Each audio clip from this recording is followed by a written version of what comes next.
I, on behalf of Gujarat Student Startup and Innovation Hub, iHub, welcome you to this 98th session under the Startup Sathi webinar series, in which we started our aim to bring 100 amazing change makers in the arena of entrepreneurship from India and interface with you. And today, this session is one among the session that we planned before to ensure that the best minds of the country talk to each of you. Today we have Principal Secretary, Higher and Technical Education and Chairperson of iHub, Anju Sharma Madam. We have Mr. Roni Skriwala. He needs no introduction now. He is co-founder and chairperson of UpGrad and the man behind the UTB movement years back. And we also have Mr. M. Nagarajan, Commissioner of Higher Education, Government of Gujarat, and also the board member of iHub. And this session is live on Facebook at iHub page and other regional startup ecosystem incubator page also. So all of you who are going to learn a lot from this session. And I'm sure most of you will have some questions. We'll have this session more on Q&A mode, but still if you have some questions towards the end, you can put on the chat box or on the Facebook live link. Our team members will curate that. At this outset, I would like to introduce Roni, who will be the key speaker of today. So Mr. Roni Skriwala is an Indian entrepreneur and a philanthropist. He is the co-founder of UpGrad, India's largest online higher education company. His journey began by introducing India to multi-channel TV viewing by launching the first organized cable TV network in the country. From there, he went on to build a media and entertainment conglomerate spanning television, motion picture, broadcasting, games, and digital. UTV Group, including YouTube Software Communication, Bloomberg UTV, UTV Motion Picture, etc., are few among those initiatives. He also contributed immensely to the society through his NGO Swadesh Foundation, with a focus on rural India, and has adopted over 200 villages in Maharashtra to work on their self-sufficiency in water, health, education, and livelihood. He built a sports academy, youth sports, spanning football, esports, and kabaddi. He re-entered the media content space to build a creative content company in movies and digital content through the initiative. Through this investment company, Unilever Ventures, he has been a significant private equity investor in Indian startups with early stage investment and significant minority stakes. And while I was trying to get him to iHub sessions, I also was looking this as a key factor that all of the startups in Gujarat should take a note and leverage what Roni is trying to help the startups. He has been named on the list of 75 most influential people of 21st century by Esquire, and also ranked 78 among the 100 most influential people in the world in the Time 100. He was also listed among 25 Asia's most powerful by Fortune magazine, titled the Jack Arner of India by Newsweek, and named Entrepreneur of the Year by Ernst & Young. So this is a brief introduction, Roni. You have done much more than these things. No, thank you very much. Thank you. Thank you. Thank There's you a lot so of much, questions we sir, should spend more time today. on than introductions in today's day and age, and on digital we should spend less time on and spend more time on the enthusiasm, passion, and questions that everyone has. Thank you. Thank you, sir. We welcome you to this special session in the iHub series. At this outset, I would like to welcome Sri M. Nagarajan to share an initial remark before you go for the conversation with Roni. Yeah, on behalf of all the students, especially the budding entrepreneurs who have ideas brimming in them under the Student Startup and Innovation Policy, which has been driven with the vision of Anju Sharma Madam. They are there. On behalf of them, I would like to extend a warm welcome to Roni ji. And for this session, we look forward to understanding the other side of the you that is not visible as an entrepreneur, as an innovator, as a person who is making change, and in ways that are not clearly visible but very impactful. So that is the kind of inspiration we would like to showcase to all the teachers and mentors of all the colleges under SSIP, and also for the students. So thank you and welcome and for joining us. And I think let us start with the questions, Hiranmai. Yes, sir.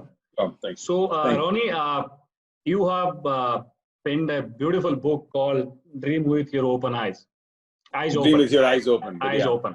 And it's a masterpiece. I must recommend everybody to read through. Those who want to decode the nuances of fast generation entrepreneurship. And I picked some of the questions after going through your book. So one of the things that we would like to know to start with is Your entrepreneurial journey in nutshell, which you candidly define as your journey from Grant Road of Mumbai to Breach Candy in Mumbai. And this summarizes your 3 decades of experience of how you build enterprises. Would you like to throw little light on what was the transition between Grant Road to Breach Road in your life when you build companies? Sure. So maybe I'll just headline that. I think the 2 motivations for me to write this book, which is about 4 years ago, was really 2 things. When I became a first generation entrepreneur many years ago, it was a tough environment. And I felt over the last 20 years, things should have moved. But I think the 2 things that I felt didn't move was, one, there's a lot of parental and ecosystem pressure on people where you're constantly questioned. At the time at which I wanted to be an entrepreneur, most people, including parents, would feel, if you haven't got a good job, then you're going to become an entrepreneur. It wasn't something that there was a sense of pride for. Now I think it's increased, but I felt today more than ever that in India, we need multiple entrepreneurs. We don't need 5,000 and 10,000 joining the system every year. We need 1 million people. A job of an entrepreneur is not to be a sole proprietor. The job of an entrepreneur is to create more jobs. And I'm not just saying this from a jobs point of view or a skilling point of view. But if you're an entrepreneur, if you're thinking big, I think we'll be able to solve a lot more problems. So that was one. And I think my other motivation was that not enough is being spoken about failure. And that fear, before failure comes fear, and then comes failure. And the point is that fear only, if you refuse to get off the fence, then how are you going to be able to cross the boat? And the point is not just the first time. The fear gets bigger. The failures do get bigger. If somebody asks me today, what is my biggest failure? I'm saying it's yet to come. Now, if you have that approach and you have that mentality, then it's very important for you to understand that you will get by. So I think if I were to take to your specific question, over the last 2-3 decades, what's been my 2 or 3 mantras? I think the first one for me would have been staying the course.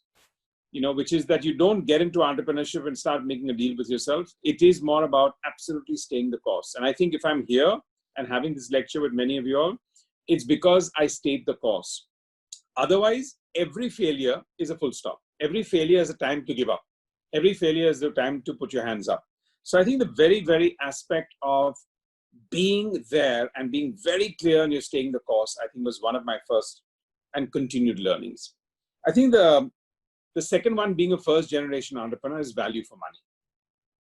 Because as a first generation entrepreneur, especially at a time where there were no angel investors, no private equity, none of that, the entire context of today, everyone feels, I'll start as soon as I get funding. Why? Why is that the only benchmark? Why is that the only badge of honor? And the real entrepreneurs are the ones who will start regardless of that. And you will find the solutions for that. Because then it teaches you intrinsic value for money, which I think has been an incredible learning for me.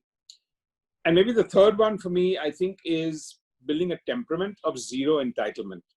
When you start as a first generation entrepreneur, you get kicked around a lot. You get taken for granted, you get kicked around, everyone is showing you the boot in many ways. So you learn to have zero entitlement. And the reason I say this today is I feel a lot of young entrepreneurs, budding entrepreneurs and already existing entrepreneurs, to have a strong sense of entitlement. This, otherwise I would have done that. Nobody's mostly on funding. There's a sense of entitlement that the world owes you a living. It doesn't. And the stronger you understand that, the better an entrepreneur you're going to be, not just in the short term, but in the long term. Wonderful, sir.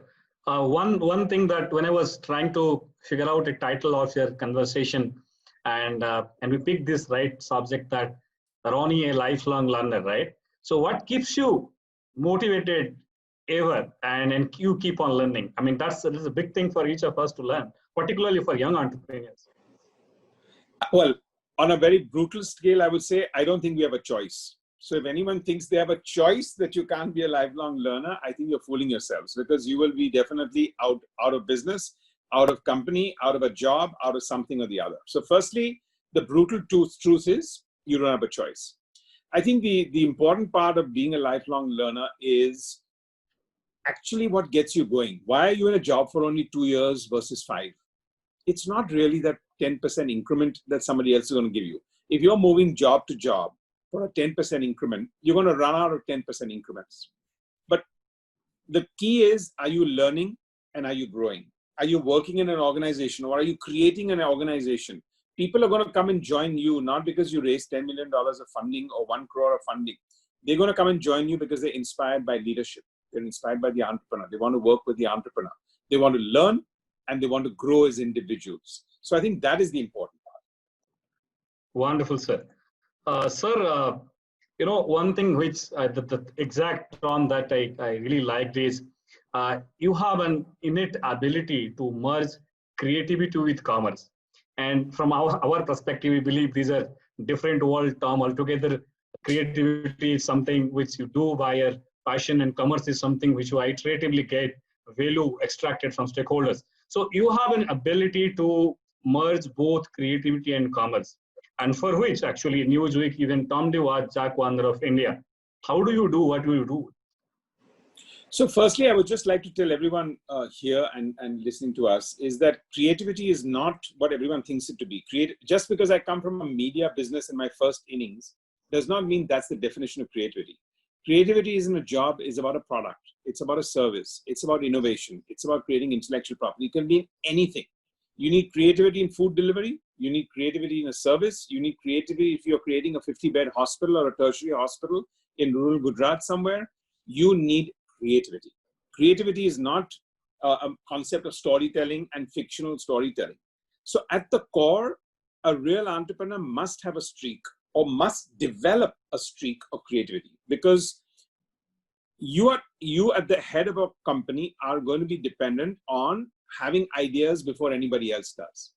You have to anticipate what the consumer wants before the consumer wants it. That's how you're going to be successful. So real formula for creativity is not just I need to sit and have a creative idea. It is about how do you get into a mold. So that's really was my driving force right through. The reason the combination is important is that everything has to be converted into a business. Anything that is creative will become idealistic if it doesn't have commerce to it. And I think that's like all of us. We all starting a business saying, I got a great idea. And then everyone pauses thinking the whole room wants to listen to your great idea. No, nobody wants to listen to your great idea. They want to understand what is the next step after that, because everyone's got ideas and there's going to be no dearth of ideas. So creativity is not just in the origination of an idea or a product or a service. Creativity is in the execution plan, in the pre-planning plan. And that's why it's important that creativity meets commerce. Wonderful. Sir, in the book, the title itself says, dream with your eyes open, right?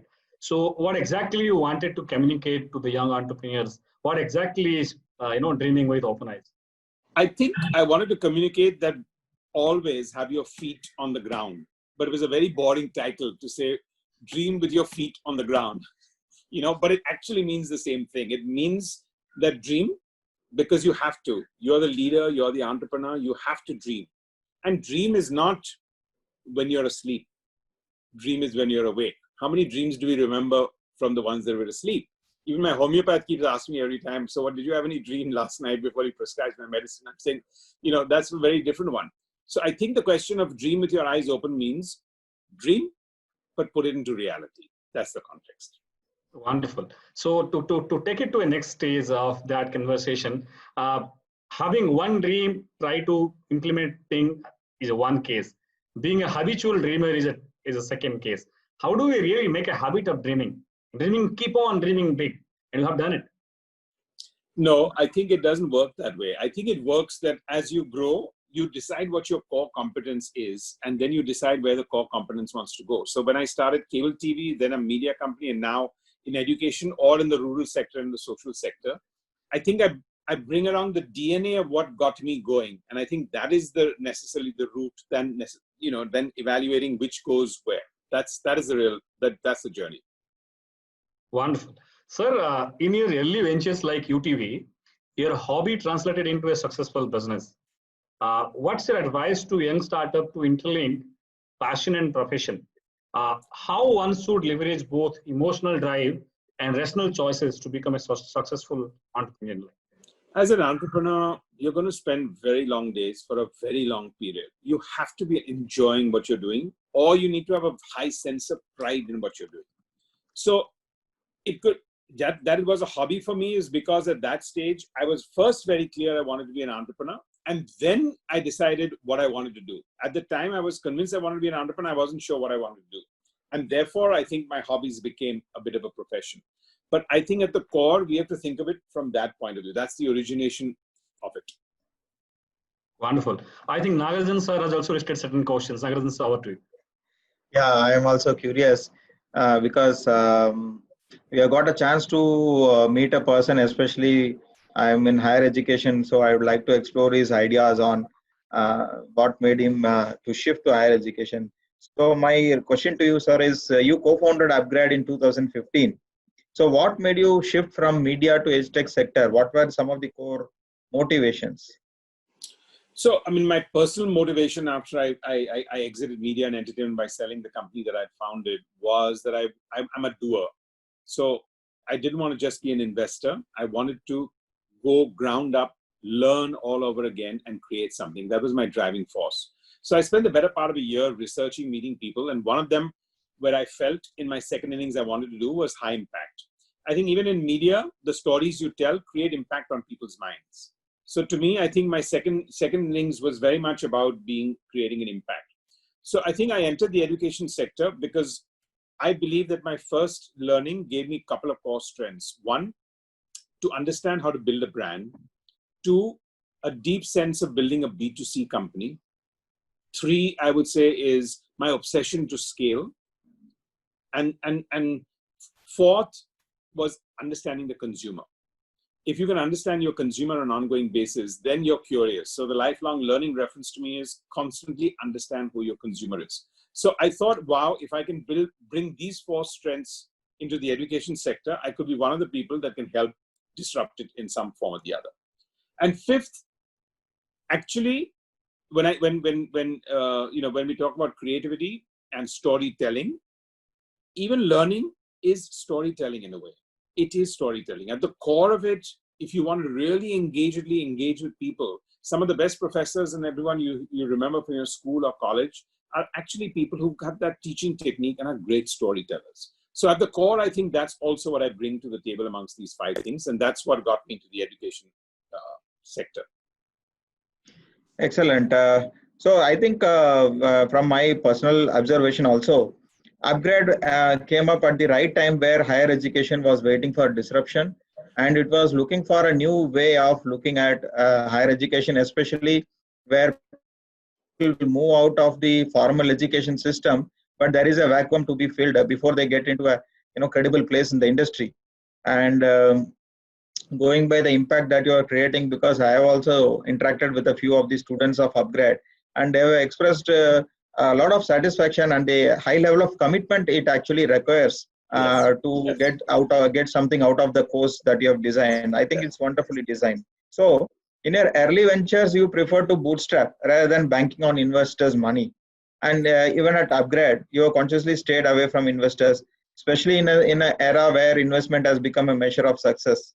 So like you said, some of the entrepreneurs look for funding to start a venture. So what are your views on that?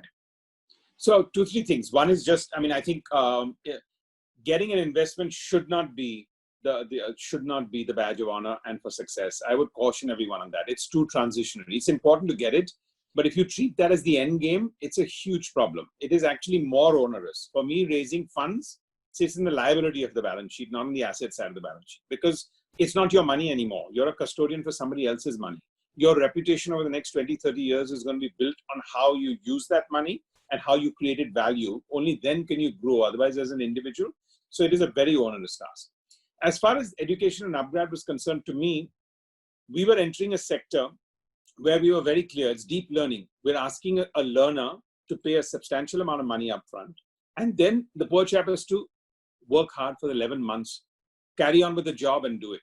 So I think we were solving a very big problem, and we were very clear that we were very serious about what we wanted to do. I think from my perspective, what happens when you get investments too early in the game, and look, maybe the first time you don't have a choice. I think I was blessed that it was my second innings and I had the choice to do it. It helps you build a certain base because the minute you raise your first funding, then your next entire thought process, you started the company with one vision, and then your vision is altered. It's altered by you. 50% of your vision goes towards raising funds. and therefore what will it take to raise the next funds. And 50% it can get diluted with investors coming in, having different agendas to what you want to do. I don't think it's bad. I'm not saying it's a bad one, but if I had the choice, I would not do it. So that was the real key criterion, that in a concept where I'm breaking barriers and disrupting, let me go with my conviction rather than consensus, because consensus builds not the greatest of visions. Singular vision sometimes can help. Excellent. I think by having a funding at a very early stage, the entrepreneur probably loses a little bit of control on the vision that he sets out. So he needs to make a really conscious decision on that. So Yes. moving on to the performance of Upgrade and how it has become a very trusted brand. So Upgrade has received Best Education Brands Award by Economic Times in 2018 and Most Innovative Companies in India by Fast Company, and also LinkedIn's Top 25 Startups for 2 years in 2018 and 19. What were the right steps that you took in 3 years that proved the business model? So I think for us, the investment in our technology platform and the investment in deep learning and learning experience, today I think the good part in the last 3 months from this otherwise really bad setback that we have with the pandemic is that overall online education is getting talked about by everyone. But I want to caution everyone that it's not about putting a video camera in front of you and having a lecture. So there's a fair amount of deep learning. For us, training our counselors, seeing that people complete the course, because online course can be very anonymous and very lonely. And you're a college dropout and all your friends know. But if you're an online dropout, nobody needs to know. You just don't log on the next morning. So how do you take anonymity out of it? How do you complete an entire course? How do you actually feel that your online experience is as good, if not better, than your offline experience? How the best learning today that people are getting is peer-to-peer learning. And I think that's what our platform does very well. I think the second one is it's not very easy in a classroom to get graded and get the kind of feedback you get every 2 weeks. Online allows you to get live, ongoing, sustained feedback. If I see that you've gone rewound to a video for 5 minutes and 7 minutes 4 times, the counselor says, did you have a problem with that lesson? Because I believe that you went back 4 times. You would not get that in the offline space in terms of feedback, because the simple reason that nobody's really noticing whether you had to revise the chapter 4 times before you came the next morning to class. So I think these are some of the high impact things. And basically it also allows a country like India, where most people need to start their working career at an early stage in life for socioeconomic reasons, to feel that online does not mean you need to take a year off. Online does not mean that you need to spend so much money to relocate to another city to go in. And you can continue your job and do that at the same time. Yeah, I think blended learning model is also becoming, more acceptable. And Yes. this current pandemic has actually increased the reliance of industry on the online education model. So I would just supplement to what you are saying, what you have said, that how did you arrive at some specific methodologies or models of teaching? For example, it's not equal to what we are teaching in a regular class, right? So content delivery on a digital mode of teaching requires little bit of different thinking. What are some of the insights by you on that? So one of the insights is that when we collaborate with the university, the pedagogy that we get from them and of the professors there is invaluable. But one of the first things we did was, normally you would do 100% with the university's professors, but we work with them closely, and now we have 70% of our classes being taken by industry professionals. So as learners and as students, you're getting to hear the marketing manager of a company, you're getting to hear the technology manager of a company, and you're hearing things in a very different way. The way they talk, the way they teach. At best, they would have been guest lectures in your offline campus. Some of them may come on a Saturday afternoon and give you a guest lecture. Now here, they're actually teaching. And we found that actually the professional community is very happy to be a teacher. All of us in some form want to be a teacher, and therefore we go guest lecture. But if somebody told me that I can have a lecture which over a period of time 100,000 people will learn in the class, I would give a lot of time for it. So I think one of the differentiators was to get actual working professionals, because in your real college life, and even in the best universities, say Harvard, Princeton, whatever else, one of the most things you remember is your case studies. So if I can bring case studies to life and give you live examples in your learning through those industry professionals, that was a big differentiator as far as I was concerned. And the second one was peer-to-peer learning, which we really pride ourselves in. So today, when I have a classroom, today we don't have an academic year. So it's almost every month a new class starts of anything you want to learn, machine learning, digital data, MBA, anything. It's no longer have to wait till August of a year. That gives you a different sense of liberation to do that. But when we've had classes with 200 people, and now we've had classes with 1,200 people, 1,200 people classes are much more buzzier, and people are saying they're learning more. It's not a crowded environment there, because by the time they post a question, 9 people are giving them a point of view. The WhatsApp groups that they form and the sub-study groups they form with anyone gives them the ability to just meet so many more people online, and that's been the excitement. I think this is touching the frontiers of education. Excellent. And so far the result has been good, I think, going by the feedback and the amount of acceptance that your business model has got in the student community. So in EduTech, K-12 has been always an investor and entrepreneur's favorite area as the target addressable market, than to consider than the higher education. So are you planning to look into those segment also? Or how do you look at higher education was, you said, more impactful. So how do you feel that? I think we would like to focus on that. Today, I can't say no to anything. There are no no's, guaranteed no's in life. But today, I think there's so much to be done. It's 100 million people in the workforce. It's about 130 million people who should be in graduation, but only 30 million people are. It's about the fact that this 100 million people in the workforce, every 3 years will need to go through lifelong learning, if not every 4 years. So just the challenge and the problem we're trying to solve there at that caliber, I think, is incredible. In the K-12 sector, because it's regulated at the school level, the only thing you can do is augment it. And therefore, it's a larger population today, but I think the working professional group will be even larger. Their money was being spent because the parents do it, 50% guilt, 50% wanted to do that. Here, it is about you want to do it and go forward. And today, most of our learners, in fact, pay themselves. But I think the time is coming where corporates will sponsor them, and corporates will say, we'll pay for you this thing, to be able to retain them. Because otherwise, the younger generation today feels, changing jobs every 2 years is fashionable, and it's actually, you're growing. My personal sense is you're not growing. Okay. I think that is a very good observation for us to think about. And also, when we talk about this online learning, the government has opened up online learning for top 100 colleges, universities in India recently. So how do you think this is impacting the EduTech business, especially with companies like yours? See, I think it's very, very important that the government has taken that initiative. And I think everyone's learning. The UGC is understanding it, the university is understanding, the HRD ministry is understanding. All of us are trying to understand that.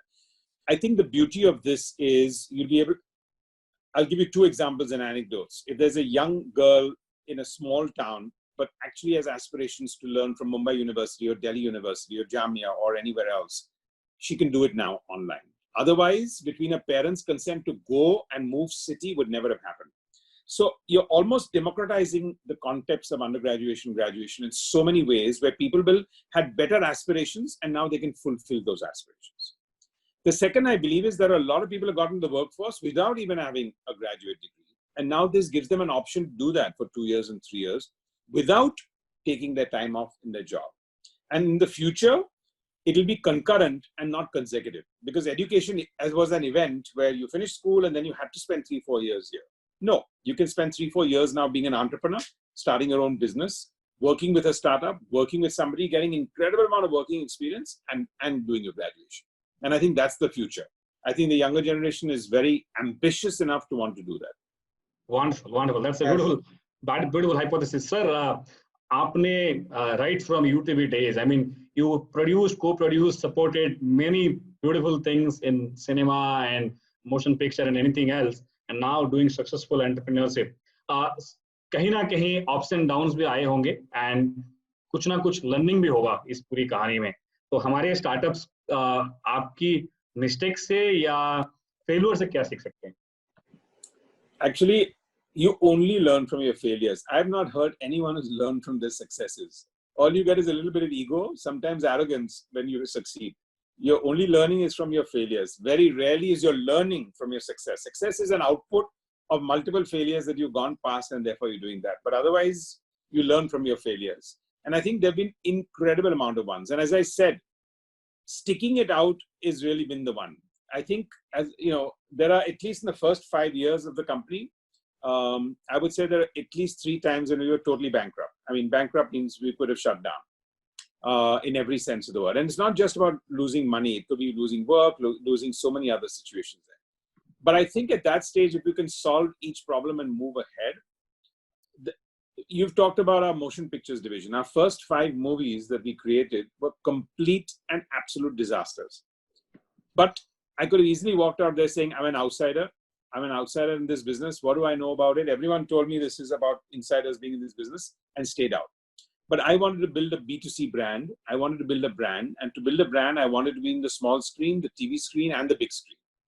And therefore, it was very important for me at UTV at that stage to just stick around and say, okay, 5 failures, it has to turn around at some stage. And that's how you go forward. There are many businesses that we are talking about here. We started Home Shopping Network on a home shopping business long time back, but that failed completely. But it failed in many ways. One of the big ways is we got multiple investors. Each one wanted to do different things. We were just about building an ecosystem of credit cards and home delivery, but they wanted to go into, at that time, .com was just a starting point in that. So multiple failures, and your only learnings comes from there. Wonderful. Ronnie, so one question I'll pick from audience meanwhile. Yes.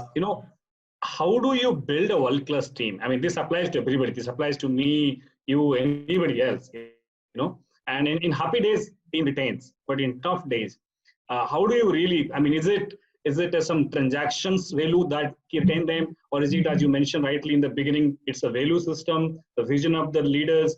How do you retain good team? Because without a good team, you don't go far. So I would like to tell you straight off, the bad news is you never build a world-class team on day one. And if you're setting that expectation, you're in for a big disappointment. It's an iterative process. So if you're starting up there, it's something, because over a period of time, your first 10 people, whatever else, it's a process. It won't happen overnight. So first is set your expectations right if you're building a world-class team. Because a world-class team, like, from our line from Rang De Basanti, is like, koi bhi desh, no country is perfect. Usko banana padta hai. So I think from that perspective, you have to build a world-class team. So start, interact, and go forward. Second, I mentioned a little earlier, you need to inspire as a leader enough for people to come and work with you. They feel that, okay, if they're coming and working for you, they're going to learn, they're going to grow. And then you cement that. So you need to be an inspirational source for people to come in and then build that. So there is no such thing as a hiring of a world-class team. It has to be made into a world-class team. If you get 5 world-class people and you put them in one company, it doesn't make it a world-class team. There's a better chance that if you find 5 very good people, but not world-class people, but they work phenomenally well as a team, you'll make a world-class team better than hiring 5 world-class team members. Wonderful, sir.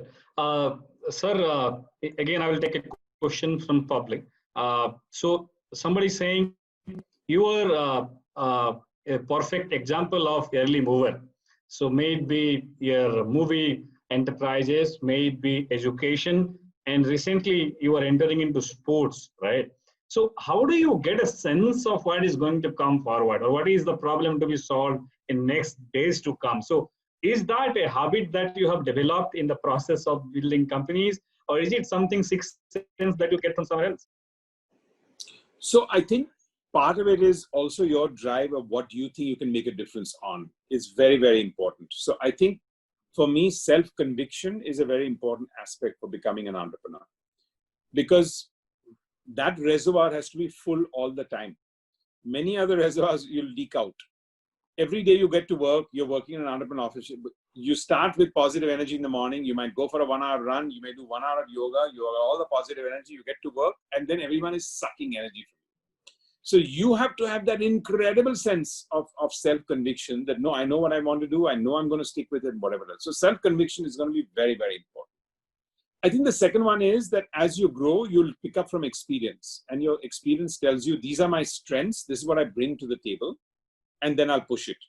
I think it's important that when people are trying innovation, you need to realize that there'll be many times in which you'll be before your time. So watch out. At that stage, you can either take a very hard call and say, no, this is before my time, and walk away and come back 3 years later. Or you'll have to recalibrate your entire plan, which is mostly a cost model, if you want to stick around. Because if you thought it would be done in 1 year, but it's going to take 3 years, you need to operate at 1/3 the cost, or step out of it and come back after 3 years. That's normally impossible to do and very difficult to do. And the first one would happen. Wonderful. Sir, you are also invested in many young startups and you hold some significant stakes in some of these good startups. What is your investment thesis? What do you look before you choosing to invest? Yeah, I think there are two big things that I look for. One is the entrepreneur, and in the entrepreneur, her or his problem-solving ability. At the core, an entrepreneur's job, day in and day out, is to solve problems. Now, it's not as simple as a problem solver in a jugaad manner. To solve a problem, you need to be an extremely curious person. You need to be an extremely connected person. You need to be extremely clear. You need to be extremely confident. So at the end of the day, when I meet with the entrepreneurs and spend multiple times with them, I spend times with them in different environments. It could be in discussing it, then we can say, let's go for a walk. Then we might even do something else. We might play a game together. You got to see them in a different environment. But at the core of it, is she or he a problem solver?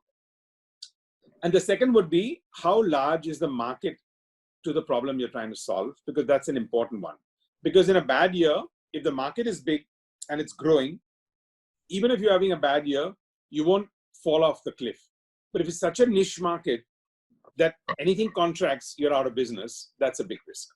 Yeah, one of the speaker, Krishna Joshi, is asking, how do we build an entrepreneurial culture in the higher educational institutions? I think this is a relevant question for me also, because that is one of the things under the vision of Anju Sharma Madam, we are trying to create in this state especially. So we would like to have your take on that. In the last 5 years, I've had deep experience in working in the non-for-profit sector. Okay, we are working with 2,200 villages. We are working with 1 million people.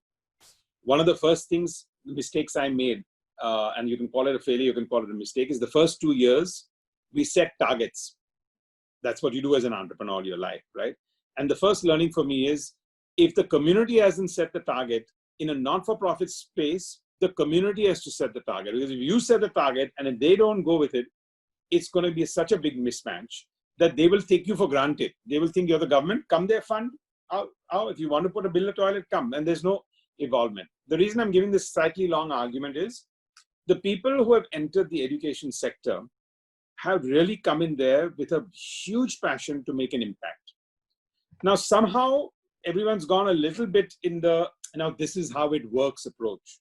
And I think to bring entrepreneurship into a teaching category, into academics, is so easily done, because the level of passion from people to want to self-sacrifice, to put a lot of other things that they wanted to do, to maybe take even a lower income than come in there, is because they feel this is my calling. Now, how do you extract that? For that, you'll have to open it up. And today, in an entrepreneur organization, the best teams and the faculty talk to us on one level. In a normal educational institution, hierarchy forms a big role. But I think hierarchy and entrepreneurship never go together. So you can't build a DNA because the basic core of entrepreneurship is self-ownership.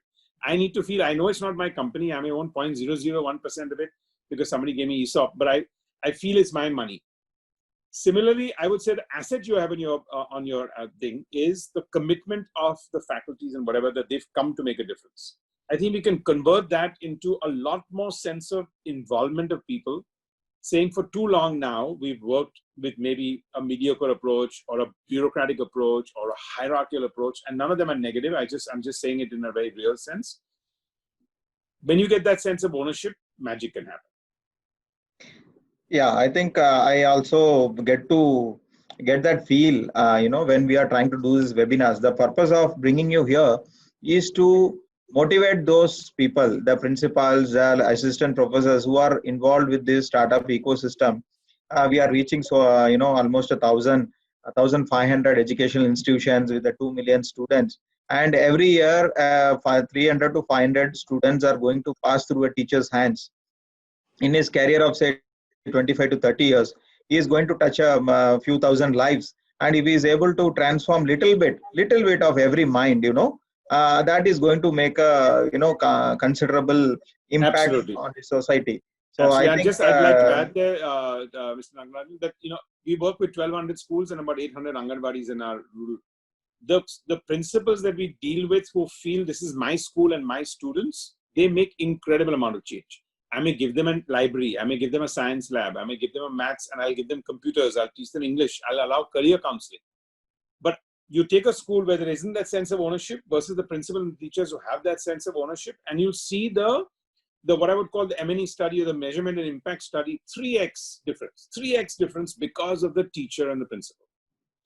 Wonderful, wonderful. I think it's great to see that, some of the things, the principles are similar, whether it's the entrepreneurial world or whether it's, something like what we are trying to do within a government system. I think the broad principles are similar to get the people to get involved and then, ignite their passion to actually own the thing. I think and that's you'll have to let them experiment and fail and whatever else. I think the education system only doesn't allow us to fail. It's so square and bracketed that we don't feel we should be able to experiment. Now, if you don't experiment, you can't change people around you. And then you feel I'm working in this box. Then you teach with that in mind. Wonderful, Ronnie. So one question I can see from the chat box from Facebook Live. One startup from Saurashtra University is asking, building a startup in one domain or one sector kind of emotionally creates a bondage. Suppose you are doing in e-commerce, you stick to e-commerce. You are doing in sports, you get stuck to sports. How do you transit between different sectors? How do you fall in love with different trajectories and still become successful? So again, I don't fall in love and I'm not emotional. I'm passionate. There's a big difference between being passionate about something and being emotional. Because if you get too emotional about something, then objectivity goes away and subjectivity comes in. Passion is a very driving word, but the idea is not to fall in love. And I don't mean that in a negative sense. Of course, you need to enjoy it, but you need to be able to differentiate between the two. And I think between me, it is the driving passion, but it's also the hunger to understand domain expertise. You need to understand the sector you're in.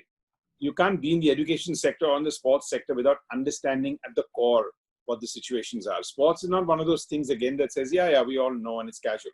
The problem in India is that we haven't won too many Olympic medals and we hardly get there, is because we don't start at that absolute core discipline. Okay, when you go into the armed forces, you understand what discipline is. Otherwise, I don't think there's anything else where we understand what real discipline is. And today, I personally think that in the COVID era, if we had got our armed forces into here, we could have even done better than what we've done here at every state level, because there's a sense of discipline in today's job, in everything that we do that needs to come in. And if there's one thing that I think overall in soft skills, both working professionals, students, and everyone needs to understand, is the value of discipline. Wonderful. Sir, you also did a lot of efforts in the last 4 or 5 years to build entrepreneurship ecosystem. You did certain things with Startup India to build capacity of people. Would you like to throw some light? What do people attended? Yeah, no, I think we had about 250,000 people who took our 1 month online course. I think at the core, it was about idea generation, about idea validation. We focused only on idea validation because, as I said a little earlier, most people think that I've got such a great idea and then everyone's going to have a buy-in on that, but nobody validates it. Your best validation is, can you hire the first 3 people who also get excited about your idea and you do? Forget about whether an investor or an angel person comes in. That normally is tough. Are 3 other people willing to join you? Is a co-founder willing to join you? Is the first 2 employees willing to join you? And you suddenly find after everyone says, yeah, it's a nice idea, but, and then you get into that. So the full focus for us was really the first step, which was validation of idea generation, which I think was important. Otherwise, I think from an ecosystem, I think right now, I'm not an author. This was an accidental book I wrote, which is Dream with Your Eyes Open, but I'm just starting and writing a book, but it's really on soft skills. Because what education and having been in this sector for 3 years has taught me is there's the entire element of degrees and deep learning, but that's only 50%. And there's the entire element of soft skills. And we can learn as much as we want to learn and be as specialized as we need to specialize. But if we can't be a great communicator, if we can't understand the soft skills of life, most of our people stop dead because at the end of the day, they can't participate in a meeting room. At the interview, they can't excel. So I've learned for 11 months and then I can't communicate what I've learned is a loss. Wonderful, sir. One question I'll pick from audience again. Hers is saying EQ and IQ, what role they play in an entrepreneur's life? EQ is very important. I think it's a combination. I mean, if you mentioned earlier that commerce and creativity is a right combination. Just creativity will be esoteric, and just commerce won't get you anywhere because it won't really get you innovation. So I think EQ is a very, very part of it. I know the word emotional content is not about getting emotional about something, but there is a sense of balance. Actually, your EQ gets better and better from time to time. Your IQ will go up a particular lane. The EQ is really where your gut gets better. And if your gut gets better, your decision-making possibilities also get better. Wonderful. Sir, I pick one question from Facebook Live. More than 2,000 people are listening to you there on iHub page. So one person says that there is one thesis which says that if a business model has worked in somewhere in the globe, try to contextualize in India and make money. These are one school of thesis. And the second school of thought says, try to find out a problem locally who have enough customers to kind of address, and then try to start a solution out of that problem, build around, and then scale up. What's your take in these two ways? Global to local. Firstly, I don't think there's a thesis in the first one. This is about media and a few entrepreneurs that have created that thought process. The pastry phobia, maybe, yeah. Yeah, and I think, you can't build your own businesses. I think if you ask the question to yourself, you know the answer. Yeah. The answer is you are here, and if you can't, that's too short break, because then you're trying to implement somebody else's vision. And in India, I think whatever problem we have to solve has to be solved at scale. Remember that you may not get the best. We may not be best in ARPU. We may not be best in pricing, but we have definitely got problems at scale that can be solved. And I don't mean problems as in just rural problems or water and sand, all those. Whatever you're looking at, figuring out how to scale. But I don't think there's a thesis in the first one at all, but there's definitely a thesis in the second one. Thank you so much, sir. Sir, just to take you last two questions from the audience, and then I'll move on to Madam's comment. You see the ecosystem developing in last decade in India in the startup ecosystem, and you have been a part of the entrepreneurship ecosystem in 90s when hardly any support system was available. How do you see, what are the kind of major support system has changed? What are the benefit factors for entrepreneurs today? What's your take? So firstly, I would say it's still very slow. I think for a nation of 1.3 billion people, we need many more entrepreneurs. I think everyone looks at us as being entrepreneurs because we've had the people who have come in and have done their family business and 1 or 2 or 3 people and created 3 jobs. We need to get much bigger than that. So my first question is, we're still very, very slow. We can actually take our ambition levels to the next level. And that's really what is required. Just to take overall, we need to be a lot more ambitious and a lot more aspirational in what we want to do for us to be able to take it there. I think the things that have changed positively is when you have a prime minister of the country saying, I want to do Startup India and everyone needs to do that, there's a sense of evangelizing that comes in. So basically, even if your dad and mom are saying, what are you going into that? Now they can't say that. So today, because it's now become a lot more public, because media also gives it that sense where people are being made into role models, it's helped you open up and take a little bit of the stigma out, especially in the smaller cities. I think the third thing I found really is that most people feel that entrepreneurship starts only in the big 5 cities. I've seen the best examples from the smaller cities. And all I would tell anyone who's listening here is that it doesn't make a difference. When you've got a big idea, you'll have a big idea. When you want to think big, you don't need to be big to start big under any circumstances. And I think some of the markets that we all understand in smaller India are actually the price possessions, because your belief in that real consumer understanding, which is the real market, where you're going to solve problems at scale, you understand it better. You've lived through that entire one, rather than somebody who's just lived in a big metropolitan city. Wonderful. So come to my last question from my side is, what do you think the ecosystem like Gujarat need to put things right now? We have done a decent amount of work under the leadership of Madam Chief Minister, Department of Education and all. So where we need to put our basket right, looking towards creating a progressive, vibrant ecosystem in next decade? I think in many ways, Gujarat has actually been a trailblazer in many aspects, right? It is in many ways almost an iconic element of being entrepreneurship in every sense of the word, and allowed people to grow. Outside of the fact that the community here is that there is a fair amount of that happens. I've actually seen that even in the agri sector and many other sectors there. So I think today more than ever, from a Gujarat point of view and a state point of view, my pitch is really that if we can get to that lifelong learning where people can feel we can do much better than what we're doing here right now. We can all do much better. But for that, we'll have to be a lot more open and a lot more ambitious. It's not about putting more pressure on yourself. It's not about more hard work, but definitely we can get to the next level. And I think I advocate lifelong learning as a very strong component. And I think in Gujarat specifically, entrepreneurship can and should go to the next level. So I can say lifelong learning, triple L model or LQ model, whatever you say. Right? so good, Yeah. good. So I think Nagaraj sir is onto a question here. Yeah. Hiranmay, I think before I request ma'am to give her comments and remarks, I would like to take our guest Ronnie, who is a little bit of early days, get him little bit nostalgic. So one of the audience also asked in the Facebook page about your early days, about being a fresher and, ekdam naya first when you started, how was it like? I also remember when I think about your name when I got first exposed, that was watching the mega serial Shanti. It was in the afternoon. And I was in Tamil Nadu, and that was the fresh times that I was learning little bit of Hindi. But those characters still remain with us. It is a sort of household names when I talk with my sisters and all. So that is the kind of impact certain arts could do, and that you had been driven by that vision. It's very, very interesting to imagine. So I'd like to take you really back to your first few months or years, to look at how was it. So I think when I kind of graduated with my BCom, I had 2 roads to go, really pursue the academic career, which my dad had done, which my brother had done. My brother went on and became a PhD, or necessarily be an entrepreneur. And so I made a deal literally with the family where they said, okay, take a job for 3 months and see before you start doing that. And I did. And I realized that I felt deep down that I'm not very good at implementing somebody else's vision. So I had that kind of clarity. Did I understand what I wanted to do? Not at that stage.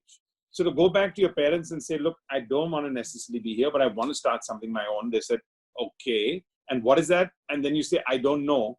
That is the most scary thing you can tell a parent in the first place. Firstly, they're worried you're going to let a good job go. Then you're going to start something on your own and you don't know what you're doing. Oh God, what are the kids of today coming to is your normal reaction. But I think at the core of it, for a lot of people, I would say here is, that's the time when you need to be very brutally honest with your parents, because you could have easily concocted something. But I think they respected the fact that I had a burning desire, but I wasn't that sure. And therefore, they would need to be patient with me. I think parents and ecosystem there want to be supportive. The only reason they're not supportive is because they're worried, not because they want to pull you down, but because they are concerned and rightly worried. And if you can use that ecosystem as a great support system for you in the beginning, it can be a huge tailwind instead of it being a headwind. I would say that would be the first one. When I started the first thing, which is in cable TV, I won't go into the details because today nobody can realize that at that stage you had only one TV set, no remote, and somebody was coming there to your house to offer you a second optional TV set channel, because nobody can imagine that world. But it was such a simple idea that I thought, my God, it would be an instant hit. And for the entire first year, we got not one single customer. And again, everyone told us from time and again, why are you starting this business? Why don't you look at something else? And I couldn't for the life of me think that if I'm putting an optional content for people, why would people not be taking it? What is it that I'm doing wrong?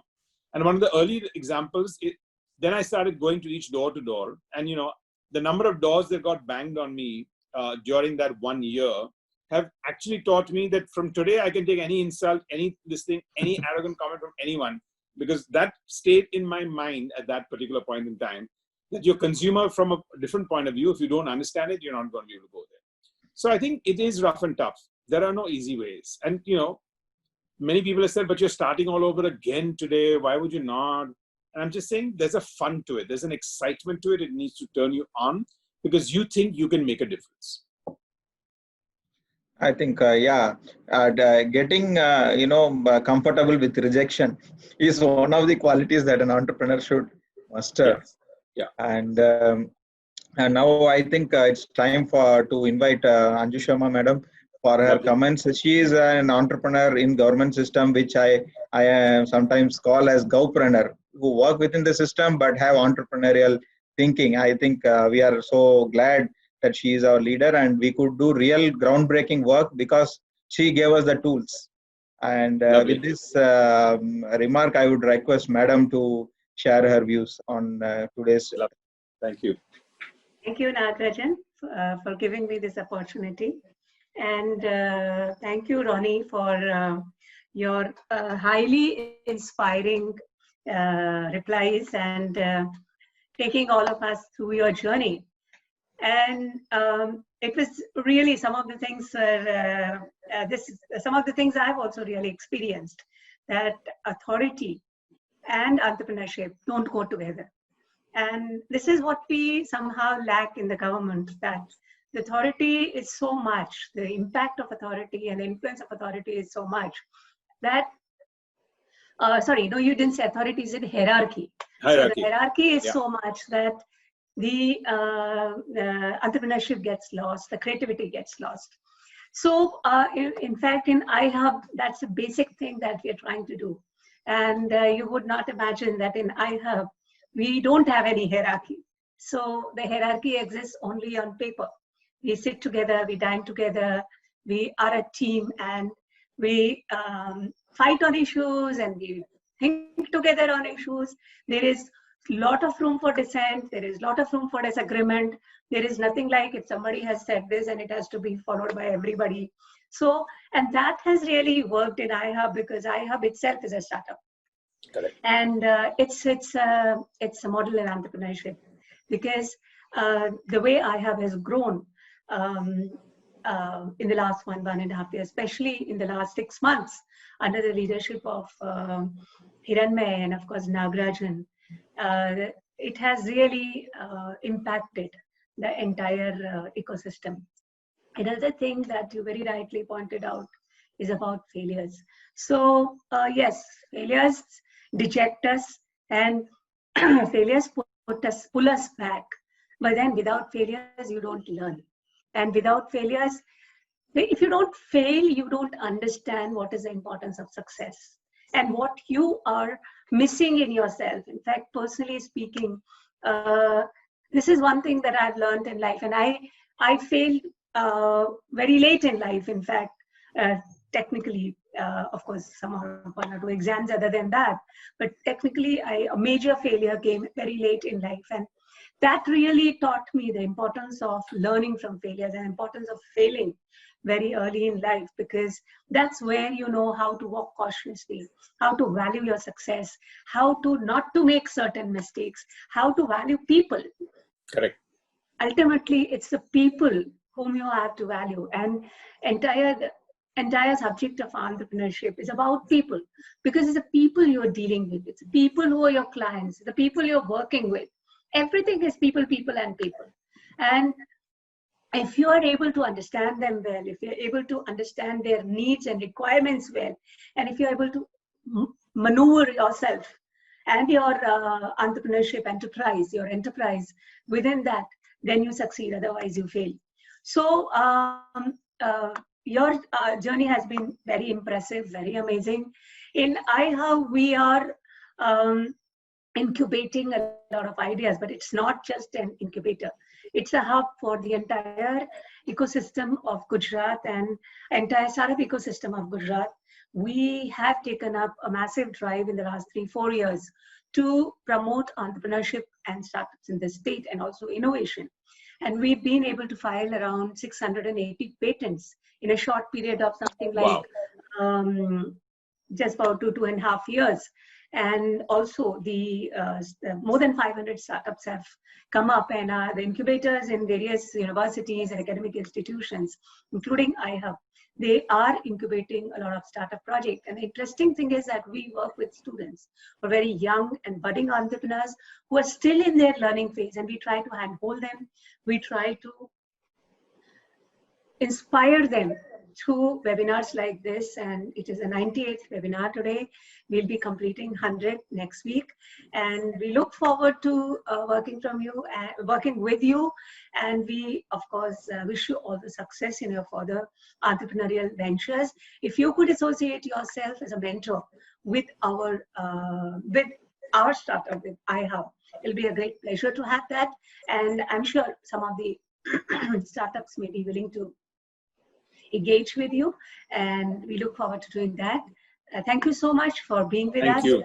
Thank you very much. A pleasure. And thank you for highlighting this one single thing, that at the end of the day, it's about people. And it's a process. And I think I can't overemphasize what you've rightly pointed out there when it comes to the importance of people being the one.